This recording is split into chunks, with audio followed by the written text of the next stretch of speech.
My name is Liz Barnum, and this is kindergarten math. Okay. And what school again? Roger Corbett Elementary. Perfect. Okay. So we want to understand the decisions you made in planning for this lesson and how it fits into the unit and year.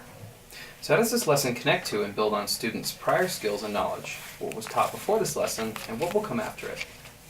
So this lesson is a small unit, a small part of a greater unit where the students are understanding addition as putting together and adding to, and subtracting as taking apart or taking from.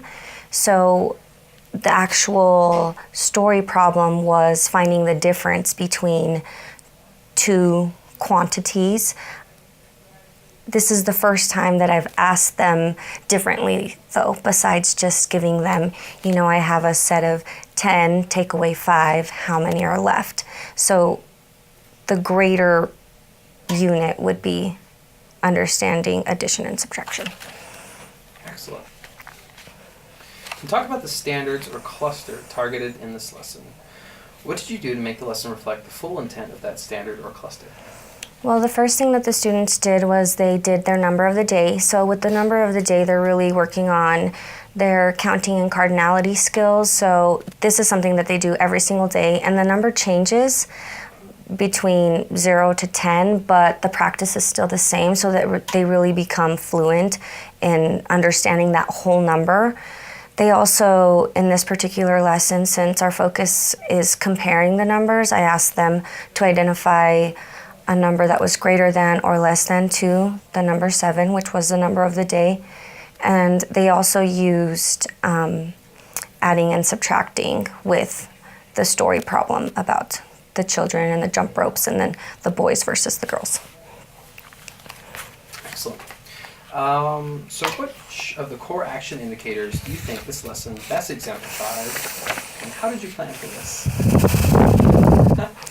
Well, I think that core action 2 comes in part, during the number of the day, where the students are really able to be fluent and practice and practice and practice to that mastery level. It's something that they've done over and over, and sometimes they're feeling like they're doing the same thing, but I can really see the change, from the beginning of the year, where they were just showing an illustration of 7 different objects, and now I'm getting, 5 and 2 is 7. I'm getting more formulas. Shaylin came up with a story problem today, and it was actually subtraction, so they're able to take that practice and really apply it to something that's more conceptual. Excellent. Section 2. All right. Already? We are interested in how the shifts required by the CCSS are being incorporated into your classroom. So discuss how this lesson illustrates the shifts required by the CCSS. Well, the shifts are that they are rigorous, coherent, fluent.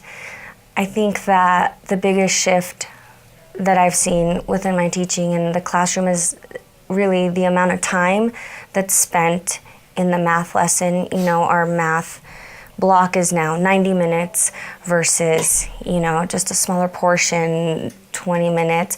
And also, that change where the kids can really understand that they're taking those quantities and applying them to real life situations. So these are things that I want them to see in numbers. So we have 5 tables in the room, and I only have 10 crayon boxes. How many crayon boxes are going on each table? I want them to think in numbers. Same with the recess scenario. If the kids go out, these are things that they deal with, and I want them to see them in a numerical way. All right. How did you teach the content of this lesson prior to the CCSS? What is the same and what is different? I don't think anything is the same. Prior to this, I was really doing a lot of rote counting. One of the things that I checked for on the kindergarten portfolio was whether or not the students could count from 0 to 30. And now I care, can the students count to 10 really is all, and I'm not concerned with the rote counting as much as I am as, are they understanding that whole number? Are they knowing that, the number 10 represents 10 objects, 10 people, 10 different items, and I really want them to be able to fluidly work through that. And also I got away, hopefully I'm getting away from me leading the conversation. I'm trying to get the students to really lead and own their learning during the math time so that they can really become comfortable explaining and solving different scenarios. Excellent. Section 3. Student engagement is critical to the work of the CCSS. We want to understand how you ensure that all students have the opportunity to productively engage in the work of the lesson. So how did the students handle this lesson? Did they understand the mathematics of this lesson? And how do you know? Well, each student gets their own journal, so they can really differentiate that within themselves. If I have little low guys that can only represent a number with a picture, that's fine. And then I have the kids who are higher who can really represent using formulas or a math story or problems like that. So hopefully that would keep them engaged, that they can work within grade level but at their independent levels as well. And then I also do positive reinforcement, team points, or looking for kids to add to someone else's answer or agree or disagree, and then be able to correct that if they had to as well. All right. Did I do that right? Mm-hmm. I feel like well, this one's kind of sort of the same anyway. Explain how you differentiated in this lesson. Okay. Did all students have opportunities to work on grade level content?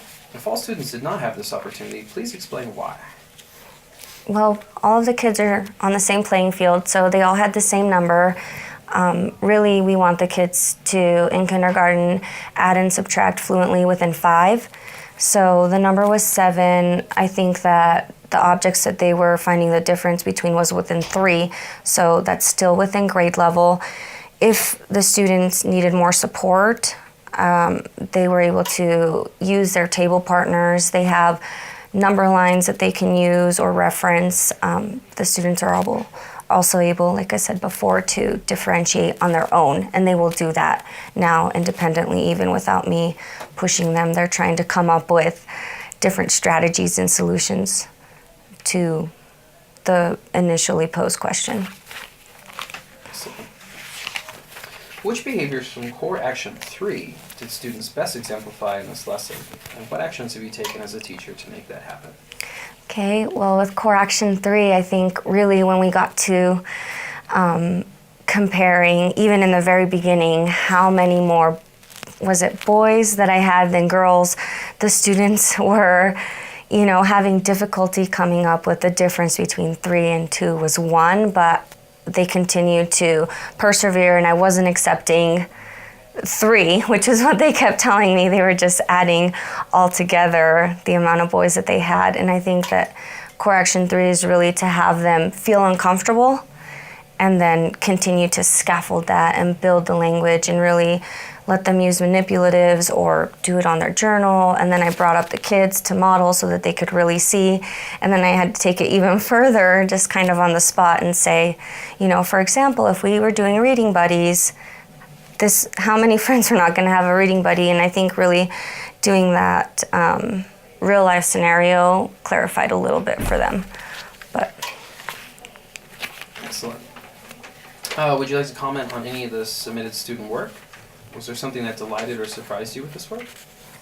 This is only the 3rd day with the lesson, and as far as difference comparison stories, and I was really impressed with Melanie, who is actually more kind of a medium student, was able to really take what I said orally and make a model that worked for her.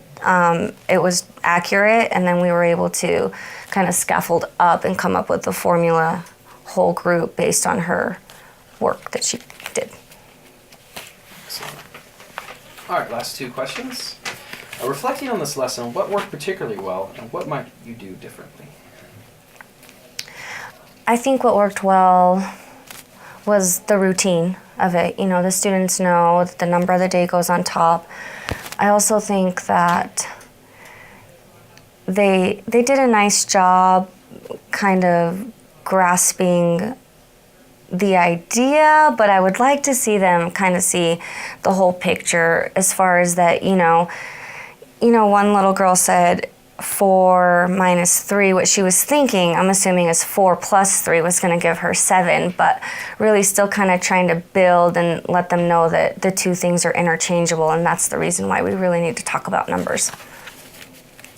All right. Were there any surprises or unexpected student behaviors or reactions?